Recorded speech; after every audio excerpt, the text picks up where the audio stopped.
We're back pregame at Dreamstyle Arena, the Pit. New Mexico hosting New Mexico State. It's the rematch for the Rio Grande rivalry for 2019-2020.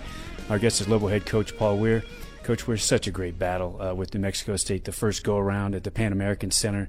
A one-point game that came right down to the wire. What stood out for you from that contest that maybe will impact today's game and the way you prepared for it? Gosh, it was so early in the season. We've played so many games since then. I'd like to think we're a much different team, and so are they. At the time, and I think as I've talked about since, I was mostly impressed with our resiliency, based on a one possession loss 48 hours earlier at UTEP, staying on the road. What were we going to be like on the bounce back? And obviously we bounced back well enough to win at New Mexico State. So at the time, and I think going forward, I felt like it was more just generically about our competitiveness and our resiliency to kind of come back after a tough game previously. We've evolved since then in different ways, as have they. At the time, I think the big thing for us was continuing to do what we do, which we have done since, which is get the ball inside, get to the free throw line. McCants fouled out. We shot 25 free throws. We did a good job of kind of getting the points in the paint that we always talk about, and then eliminating the points in the paint on the other side. They did a good job of kind of spreading us out and attacking us. It was kind of them and Auburn there kind of in that stretch really kind of hurt us in some different areas. So I'd like to think we've improved since then, but our bread and butter is still our bread and butter. We like to get the ball inside. We want to keep our guys out of foul trouble, get opponents into foul trouble, get to the free throw line, keep other people off the free throw line, resist the temptation to shoot a lot of threes, and force people, which would be New Mexico State, to shoot contested threes themselves. Generally, you've talked a lot about teams spreading you out on the offensive end for them and attacking you that way. Has your team gotten progressively better in defending when that happens? We have. We've had 4 straight games keeping a team below 20 paint touches, and that's kind of our goal defensively, and I think we've gotten better there. Boise obviously made some terrific shots, and you have to give them credit for making most of the shots that they did, but overall that was what we wanted. We didn't want anyone to foul out. We didn't want to get to have the game played at a tempo or rhythm that didn't suit us. We like the way we play. We like our identity of trying to control the paint area offensively and defensively, and hopefully we'll be able to instill that tonight as well. Lobo head coach Paul Weir is with us. Jaquan Lyle, your star guard, had a big game against New Mexico State in Las Cruces. Can you expect them to try to defend him a little bit differently today? And if so, might you need another player or two to step up? Yeah, I mean, teams have obviously been guarding him different ways this year, and we kind of go into a game with kind of a package based on how it'll look. We talk about it before the game. We show film. We go through things on the floor. You never really know what they're going to do, and they guarded him different ways during the course of the game. So it's not always going to be exactly what you see at the outset, especially if it's not working very well. We just have to be prepared offensively for whatever might come our way. By this point of the season, with regards to him, I think we've seen not everything, but pretty close, so we should be able to adapt to that. Fortunately, obviously, J.J. Caldwell's having a very good year running the show. Carlton Bragg's been excellent. Corey Manigault's had some great games. McQuatch Mal. I mean, we've had a lot of other guys step up, and obviously we're going to need that over the course of the season. It can't just be us being reliant on Jaquan every night. He's a terrific player. But obviously the way he gets guarded will open things up for other players, and they have to take advantage of that as well. You mentioned a lot of names there. One you didn't mention is Vance Jackson, and everybody's still waiting for that night where he gets comfortable and breaks out. Is it just a matter of making a couple of shots early and getting comfortable, or is there something that you've talked about with him, the staff has talked about with him to help him get going a little bit? Yeah, I mean, I think if you look around, even the teams we've played, you play New Mexico State, they have a great guard in Brown, who last year was exceptional, is off to a tough start this year. We played Boise State going into our game. Justinian Jessup was having a tough year. I mean, it's early in the year. There are kids that sometimes the shot doesn't go down for a little bit. I think bigger things get made out of it than they really are. Vance is a great player. He's very talented. We're hopeful he's going to have a terrific season for us. The shot just hasn't quite fallen down here to start. Shot again last night, and hopefully at some point some of those shots just need to go down, and it'll kind of open up the floodgates, so to speak, for him. Lobo head coach Paul Weir is with us. Vontae Hendricks, the Utah transfer, getting closer and closer to eligibility. You've told us that he won't be available today against New Mexico State, but potentially by Tuesday and the next one? Hopefully, we'll know more on Monday. We're working through kind of a few different things with him right now. We're right down here to the last minutes, but he won't. He is not cleared to play today. We're aiming for Tuesday, but I can't guarantee anything just because there's still processes that have to kind of happen, and we'll work on those come Monday morning.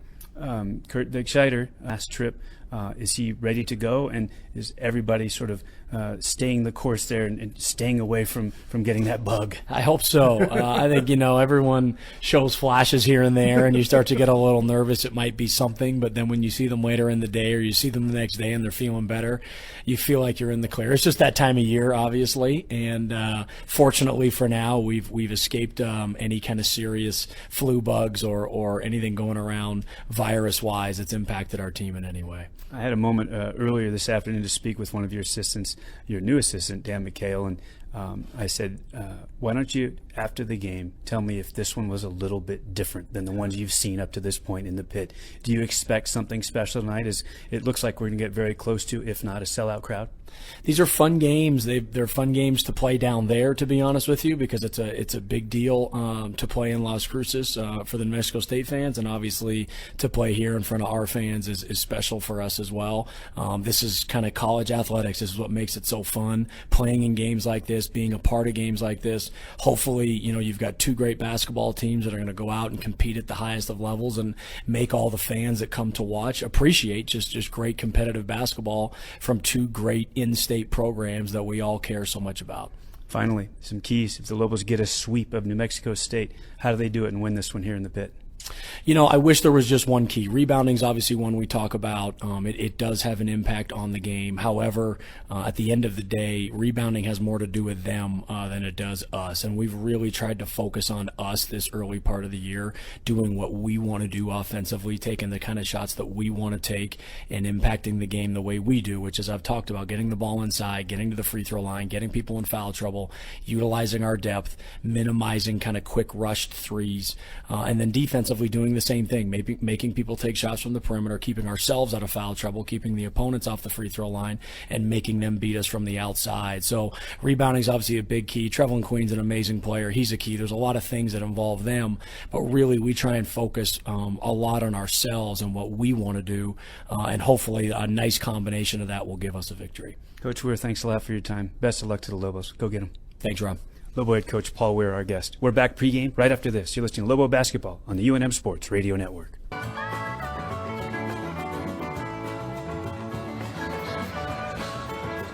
Welcome back courtside on Albertson's Radio Row. Postgame, Lobos 69, New Mexico State 62. Final. We're inside Dreamstyle into the pit. After dropping 5 in a row to the heated rival from down south, the Lobos sweep them this year. Take them down in November in Las Cruces by 1, beat them by 7 in Albuquerque in December. Alongside my broadcast partner, Hunter Green, I'm Robert Portnoy.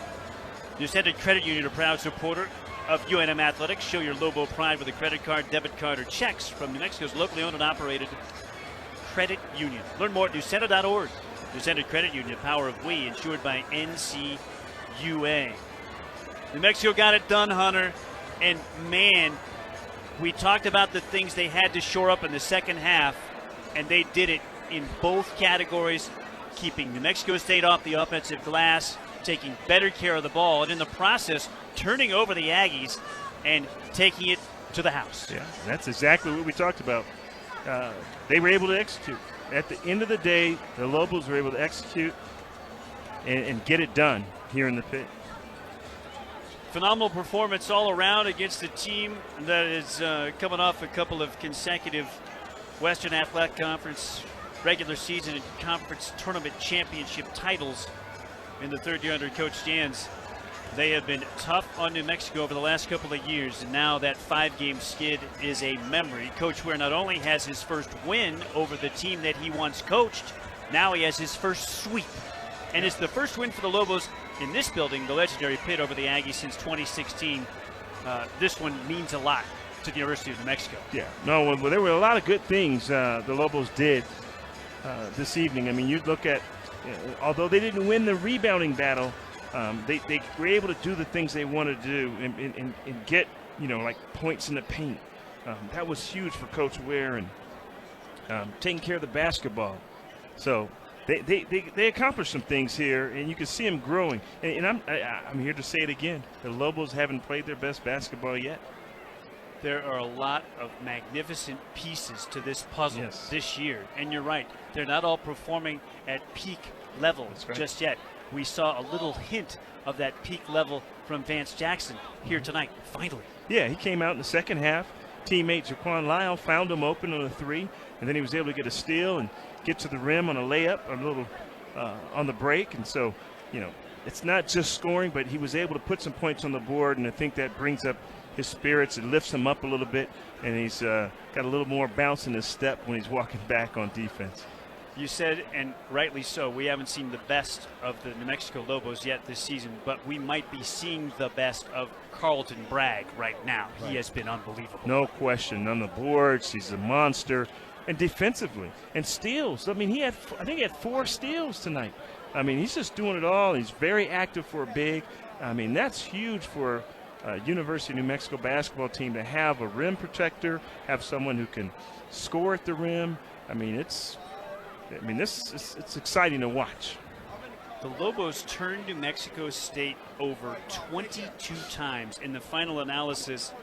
That's his biggest stat as there is on the entire sheet tonight. That's an eye-popping number. Well, another stat for me is at the free throw lines. I mean, the Lobos shot 28 free throws, 23 of 20, 82% for the game. I think that's a big area to talk about in terms of the difference, especially in the second half, where they were able to produce points. Well, those turnovers 6 more than the season average for New Mexico State on the year. Those 21 more than the 15 they averaged on the season. And you're right, one of the coaching talking points that you hear so often, you want to, if you can, in the free throw column, make more than your opponent takes. Yes. The Lobos took more than double what New Mexico attempted from the foul line. 23 out of 28 to 4 of 10. Yes. Coach Jans will not be happy with the way the game was officiated, I'm sure. But the Lobos earned every trip to the charity stripe that they got. Well, New Mexico off the dribble, taking it to the rim, getting contact. The Aggies did it, but they weren't getting contact. They were avoiding contact. So give credit to New Mexico, especially the guys like Jaquan Lyle and J.J. Caldwell. I mean, they go in and they hit body first, then they go to shoot. I mean, so they're drawing the contact versus avoiding the contact. And it has become a consistent theme for the Lobos this season, and it has not mattered one bit based on the way that the Lobos are trying to play. They are outshot again from the three-point line.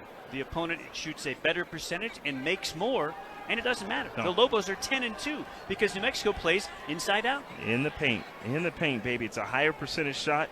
That three line's gotten a little bit further back, and so I think that I like the strategy Coach Weir is playing now. Is hey, if they can beat us from the three, so be it.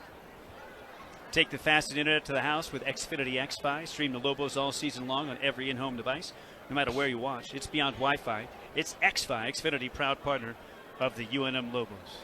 New Mexico 69, New Mexico State 62. Final in Dreamstyle Arena, the Pit. The Lobos improved to 10-2. New Mexico rides a 5-game winning streak. They sweep New Mexico State this season, and they are flat out on a roll with the rest of the December schedule set up for the Lobos, all at home, Hunter, starting with Tuesday against GCU, Grand Canyon, Houston Baptist, and UC Davis wrapped around the Christmas holiday. This 5-game win streak, we're entitled to look ahead. It could be 8 games before this month is over. You're looking under the Christmas tree, man, before Christmas is here. I want another 3 games, baby. No, we'll take this one and the next one. I'm not sure. I haven't looked that far ahead. I think Grand Canyon University is kind of having some injury issues, but no, you'll take this win and be happy, and then wait for Grand Canyon to come into the pit. But you're right. I mean, this schedule. I mean, they could run the table here the next 3 games. Sets up pretty nicely. Yeah. Thunder Dan Marley and the GCU Lopes coming to town next. 69-62. New Mexico defeats New Mexico State. Stay with us. Post-game show rolls on from Albertsons Radio Row after this timeout. Lobo basketball on the UNM Sports Radio Network. 69-62 the final. New Mexico defeats New Mexico State in Dreamstyle Arena, the Pit. Check the back of every season ticket for a great deal at your local Arby's. Bring the coupon into any Arby's store. Take advantage of the incredible offer exclusive to Lobo season ticket holders. Arby's, we have the meats. Lobo legend Hunter Green is my broadcast partner. I'm Robert Portnoy. We are on Albertsons Radio Row. Inside the legendary Pit, Dreamstyle Arena, the Pit was on fire tonight. The Lobos' 69-62 win over the Aggies extends UNM's win streak to 5 games. Improves the Lobos to 10-2 on the year. This one is one that the coaching staff, the players, this entire crowd that was capacity, they're going to savor this baby. Yeah, I mean, no question. It wasn't a Pit game, but it had the energy and it had the people in the seats, and so no question you're going to savor this one. A sweep over the Aggies? Why not? Why not? We have some guests. Alongside Hunter Green and me, we've got J.J. Caldwell and Craig Snow, Lobo point guard and assistant coach, respectively. And what a fantastic W for the Lobos here this evening. Great to have these guys with us, Hunter Green. The Lobos win it by 7, and it was just a fantastic second-half performance after falling behind by as many as 7 in the first half. The Lobos rally, lead by as many as 9, and win it 69-62. JJ, you had some clutch foul shots down the stretch. Congratulations. Nice win, man. Thank you. Yes, sir. It was a big W. Yes, Coach Snow, great to be with you as always. This one, you guys can savor this a little bit. You sweep New Mexico State. Yeah, it's been a while. It's been a while. You know, I think that was a great crowd we had today that really kind of lifted us up through some sloppy play at times, but you know, these guys have been really resilient all year. You know, even going back to the game down in Cruces when we were down 4 2 minutes ago, and there were some moments today where really we just had to free it up and let these guys play a little bit. You know, we in the first half we got bogged down a little bit trying to get our normal stuff, our guys to spots, but in the second half we opened it up and our guards made plays and really got us out of a little bit of a rut, and these guys were able to close the game. Coach Snow, congratulations. One of the things, and I know you really are on the offensive end, one of the things I noticed the Aggies were doing is every time I think Jaquan Lau or even the post players got it, they brought a double team. Once you guys kind of got comfortable with settling down and knowing that was coming and then getting rid of the basketball, I think it was mostly in the second half you guys were really comfortable with it. But in the first half, it took a little time getting to where you guys were getting rid of that basketball fast enough.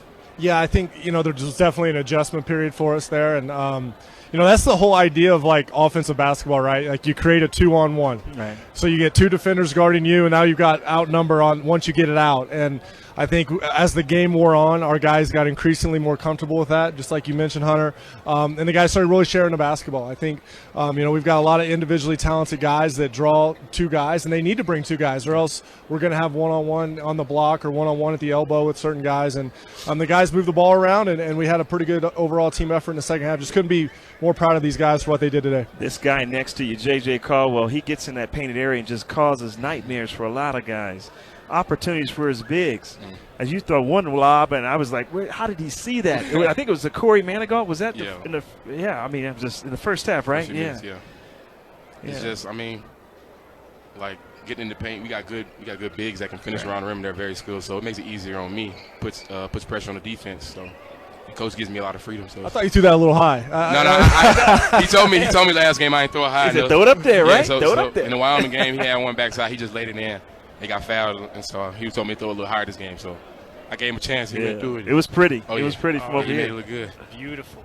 What did you see there, JJ, at the start of the second half? You guys went on an 11-2 run at the start of the second half. What did you see that kind of turned the tide the Lobos' way? I think we just came out of halftime with the right mindset.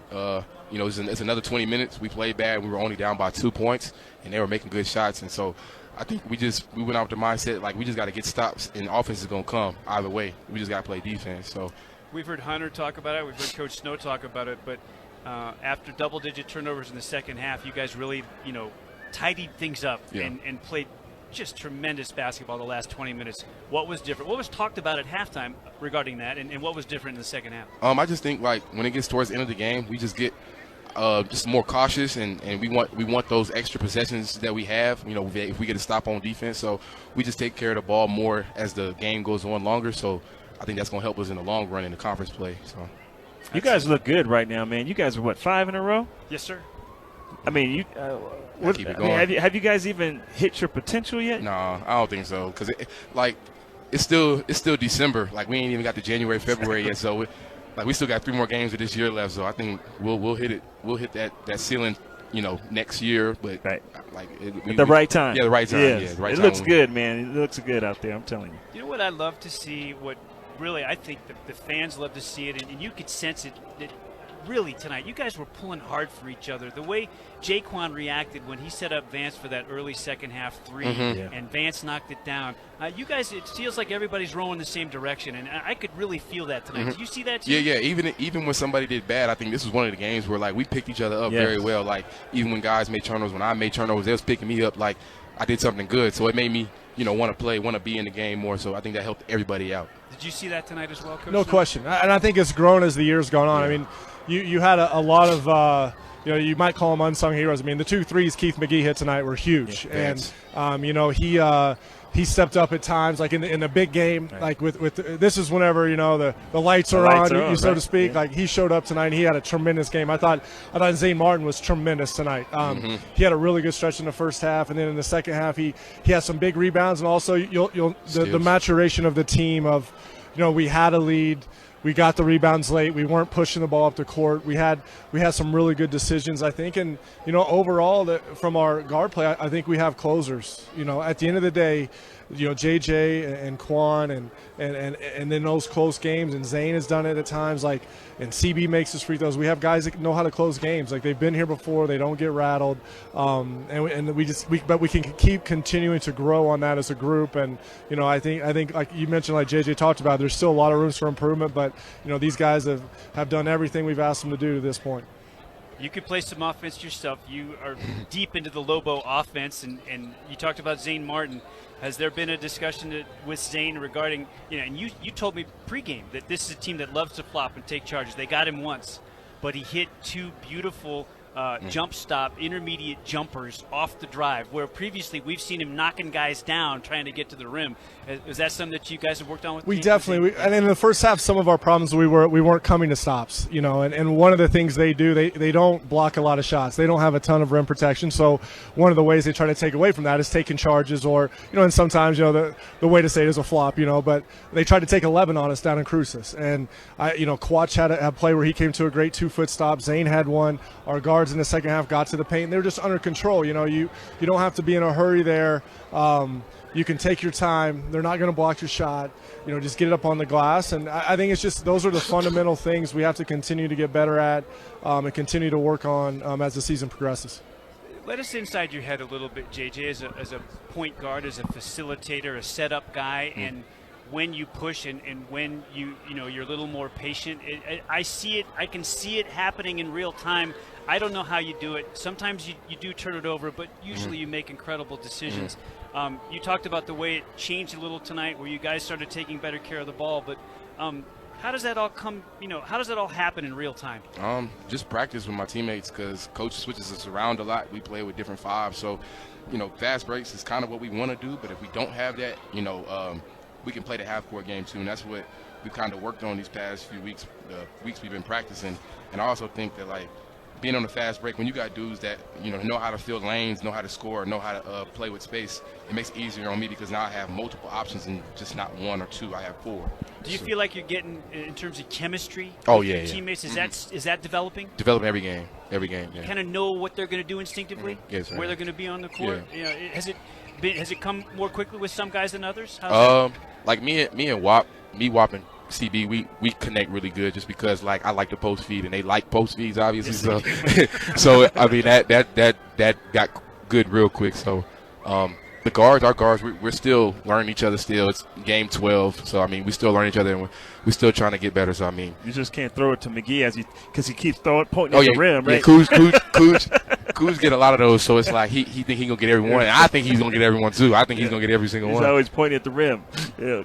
Feed me. Throw it up there. Kuz won all the lobs. Yeah. Have you had fun watching that, Coach Snow, as they get more comfortable with each other? Yeah, and tonight was like there were times, especially late in the game, where it became we had to go to some things we haven't really practiced, like having Jaquan set ball screens because they were staying attached to him, and JJ was able to get down into the paint, and our guards were able to do that late. So it was a little bit of like, in the backyard when you're trying to design football routes, like, okay, we're going to put, you guys here and we're going to have Quan set it, just because they did a good job of denying Jaquan the ball. And sometimes that can disrupt, what we're trying to do. But, we used him as a screener and we put him in different areas, and these guys were able to play off of that. And they did a tremendous job just adapting on the fly. JJ, I got a question. And I know it's always difficult to make the right decision, but in the closing seconds of the game, I think you got a steal. And then I was going to dunk it. That's what I was going to do, but I didn't know he was going to try to block it. I didn't know. Okay. I was already in the paint. I was like, I thought maybe you would have pulled it out. No, I was going to, but I was just like, I want to dunk it. You want to get it done? Yeah, I'm trying to get that dunk in the game. Forget that. Because I thought I was going to get fouled. I didn't go up strong enough, no. I thought he maybe fouled you. No, he ain't fouled me. He ain't fouled me.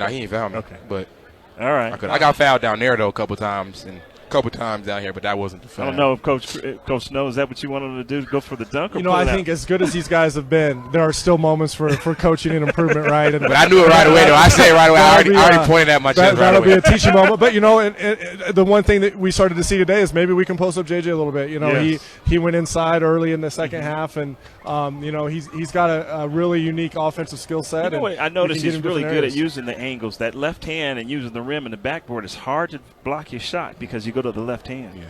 And JJ has a great change of pace. Like he catches guys out of his stance, and he's able to get into the paint. And he's a pass first kid, but there are times when he can score the basketball. And tonight there was some opportunities. You saw it where maybe we can use him a little bit more down there.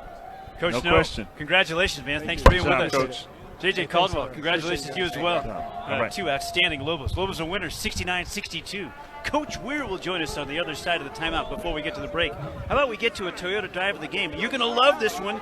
The Toyota drive of the game. Toyota, let's go places. Jackson on the drive. Jackson to the rim. Jackson lays it in past McCanns. It's the Vance Jackson Show. Lobos by 5.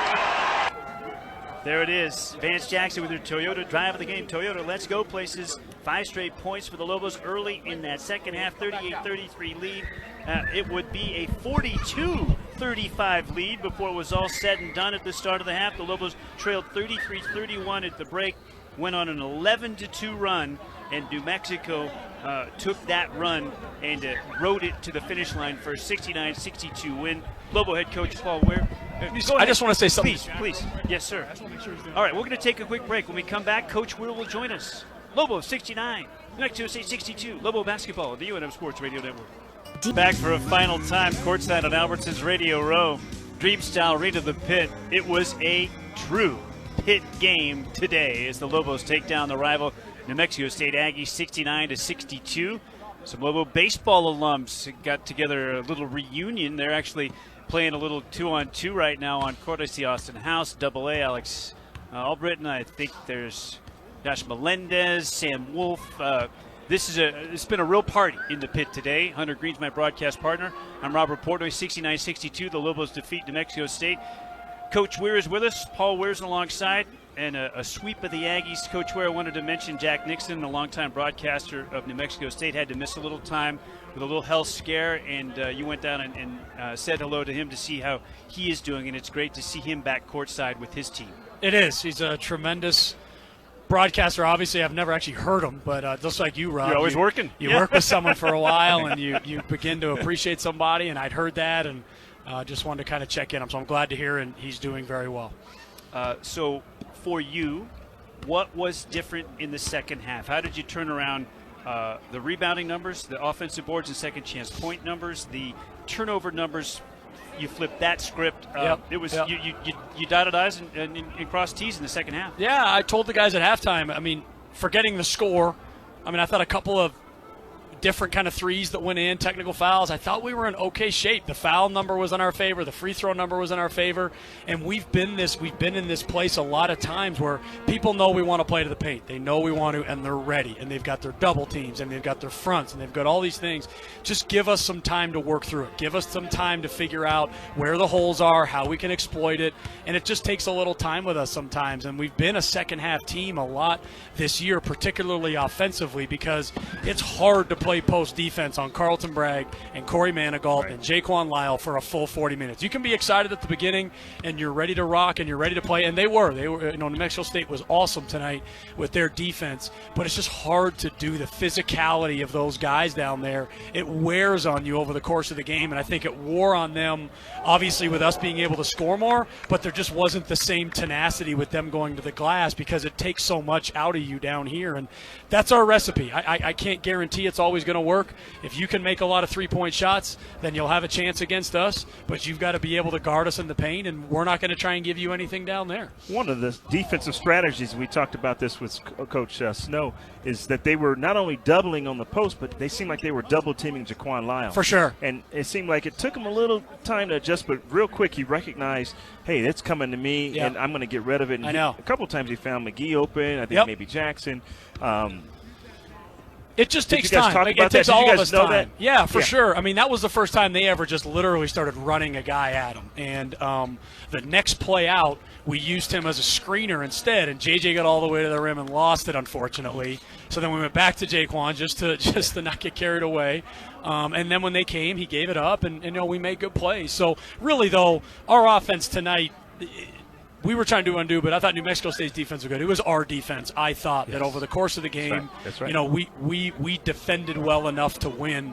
That one lineup, we had JJ and Carlton sitting on the bench, and the coaches kept coming to me saying, like, let's get him back in. But that lineup was just getting stop after stop after stop, and they kept it at 6 and 7 for a while. Then it got down to 3 or 4. We put those guys back in to finish it. But our stops there, I thought, in the middle of the second half were huge. We built a lot of confidence in ourselves that we could stop them. We kept them off the backboard, and we stayed out of foul trouble. I believe 32 points, 32 rebounds for Carlton Bragg over your last 2 games. Yeah. It's one thing to pull 15 rebounds against Wyoming. It's another animal altogether to go for 17 against that Aggie team. He was amazing today. I think I told you on this pregame or maybe another one. I mean, he sat out a year and a half. For a 6'11 kid to miss a year and a half is difficult. And he got in last year midway flashes, and then he'd show some non-flashes. But I think this is obviously the type of player he can be. He's gotten into that groove now, and shoot, I want him and me and all of us to kind of ride this for as long as we can. He's an elite rebounder. We scrimmaged each other. We scrimmaged to 50 every once in a while. We scrimmaged to 50 2 days ago, and he might have had 30 offensive rebounds. He was everywhere. I mean, players were screaming at Corey. I mean, it was. But he's an amazing offensive rebounder. And there's no drills, there's no coaching, there's no anything. When you get a Dennis Rodman, when you get a Carlton Bragg, when you get a Jamario Jones, when you get elite players like that, they just have a knack for going to get the ball. I'm sure you've played with them as well. Oh, no question. That's what they do, and they're hard to game plan around or stop because that's what they do. Coach, you guys are playing pretty good basketball right now, and I said this a number of times on the airs, I don't think you guys have played your best basketball Agreed. yet. I mean, you guys are getting better each game. I know. And I don't know what to do because we're not practicing much. So as a coach, we're watching a lot of film. We're doing a lot of walkthroughs because it's been such a long stretch for us, and we haven't done a lot of real playing on the court, traditional 2-hour practice, etc. It's been a lot of mental stuff, and thankfully we've got a lot of sharp guys that are going out and executing things that we're not able to practice a ton. We're just filming it and walking through it. Well, and so there's one thing to kind of still win basketball games and get better. It seems Agreed. like the guys are getting better as individuals. We talked about this earlier, getting better individually, but now you're starting to see a little bit of consistency. Yeah. Right? In terms of rebounding my For brag sure. or just taking care of the basketball, whatever it is. And is that just maturity? Or I think it's also reps. JJ hasn't played a lot lately. Zane, you can still see it's hit and miss a little bit. I mean, really, for what Jaquan's doing for missing 2 full years is obviously the asterisk to all of this. But we've just got a lot of guys that I think are trying to kind of find they're finding their groove. You can kind of see it. It's challenging for us because, you got a McQuatch Malawatch sitting on the bench. You got a Keith McGee sitting on the bench. You got Tavian, you got guys sitting on the bench. It's hard to do. But today the guys were awesome. Our bench was terrific. They were totally engaged. There was no, why aren't I going in? Right. Everyone just wanted to win today, and it was a fun bench to coach. We talked about Vance Jackson in the pregame, and he had a nice little stretch there at the start of the second half, and it seemed like he exhaled a little bit. Yeah. No, I mean, it's just those threes just got to go down for him. You at some point you hope they're going to go through the net. He's getting good looks at the rim. Unfortunately, they're just not going down, but thankfully we're winning. We got enough other guys playing well. It's not really affecting our team. It's mostly affecting him, and we just got to find a way to get him going and obviously keep our team going in the same direction as well. I asked J.J. Caldwell and Coach Snow this, and I'd love to hear your thoughts. I love to see the way Jaquan Lyle reacted when he set up Vance for the first three at the start of the second half there. And I felt it tonight that this team, everybody had the oars were all being pulled in the same direction tonight. Did you see that as well? I did. I saw it in shoot around. When we finished shoot around, just the way they were talking, the things they were saying it was good. And even halftime, I mean, and our halftimes have been great this year, but technically with the emotion of the game, whatever else you could have, but they were all like, no, you're right. I'm like, guys, we're good. We're fine. We've been here against Boise, against Green Bay. I can name the teams we've been here where it just hasn't opened up for us yet. Just stay the course, and it's hard to get guys to buy in today's day and age to not shooting threes, to not being able to do it, and just be basically bullies, and we're going to throw that sucker inside, and we're going to play old school basketball. It's not pretty. It's not something that they get excited, but they do it, and they've bought into that, and the idea that we're going to win the points in the paint war, we're going to win the free throw war, we're going to the fouls war, and we'll let teams kind of live and die by the three. We're not going to be one of those teams. So thankfully, if a guy doesn't have a great night from three, it's not the end of the world for us. We're not dying for this guy to make 3 or 4 threes because we've been there in the past, and it's not a comfortable place to be. Right. I mean, living by the three-pointer it's hard. Yeah. And we want other teams to play that way. And if they make them, they make them. God bless them. But so far it's 10-2. I guess we'll keep it going like we've talked about before. The 3-point line is further back now, and let's just until somebody can consistently beat us from three, we're just going to keep doing what we're doing and let the chips fall where they may. So previously we've asked you about Vontae Hendricks in the hypothetical of when might he play, assuming all the I's get dotted and the T's get crossed, and he plays on Tuesday against Grand Canyon. What might he look like? What might the Lobos look like with another outstanding piece to add to the puzzle? Gosh, it's going to be another problem for me is what it is. Good problem, right? I'll be honest with you, the last couple games, we've even talked to the staff, we really needed Vontae because he brings an exceptional energy defensively. He has a motor. You'll see it when he plays. It's a motor that I haven't had since I coached Jamario Jones on the other side over there. The just fervor with which he plays is amazing, and the guys love it. And the last 2 games, I thought defensively we just looked slow. We looked tired, slow, fatigued, whatever. But tonight we were terrific. I mean, we were our 3-quarter court press was good. We turned them over, and we haven't turned teams over like that in a while. I mean, our defense was exceptional. So hopefully our defense will be great, and we'll add him as opposed to him coming in trying to give us some boost that we don't have. But it's a good problem to have. It's not always fun in the day-to-day with these guys and their families and their friends and their expectations and their pride. But as a team, I'd much rather be in this boat than looking down the bench going, oh, my God, I got to put him in or whatever those problems can arise. One more quick one. This is something I did want to ask regarding the double-digit first-half turnovers. I wanted to hear from you, from your perspective, how and why those came about and why you're able to turn that number around a bit. I think it was only 6 in the second half. Yeah, I thought the double teams, we were trying to make passes that, quite honestly, we didn't say to make. We wanted to make a simple pass, and I thought the guys that were getting into double teams were trying to make too aggressive of a pass as opposed to just making the one easy pass out, let the next guy make those plays, and I thought we forced some of those. And same thing, I talked about halftime, like when we force in transition and we try and make those plays, two problems happen. One, we're letting the team off the hook from having to guard us, and two, that's not our forte. The other teams are faster than we are. Their recoverability is, and the percentages of us coming down trying to make these quick plays.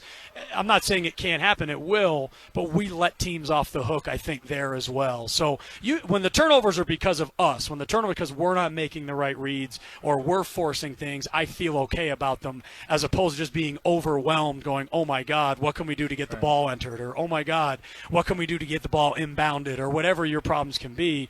We don't have that problem with this team. They're errors of ourselves as opposed to anything that's overwhelming us from the defense. You're always so generous with your time, Post. Thank you, guys. Appreciate it, man. Congratulations. Congratulations. Huge win for the Lobos as they defeat New Mexico State 69-62. Well, Hunter, I mean, that's awesome, A, that we get to hear from an assistant coach, from a star player, from the head coach all post-game. Yeah. The fans love that. We love that. The Lobos have won 5 in a row. They're 10-2. They've swept New Mexico State. I mean, other than it's funny, we did our first basketball Lobo talk.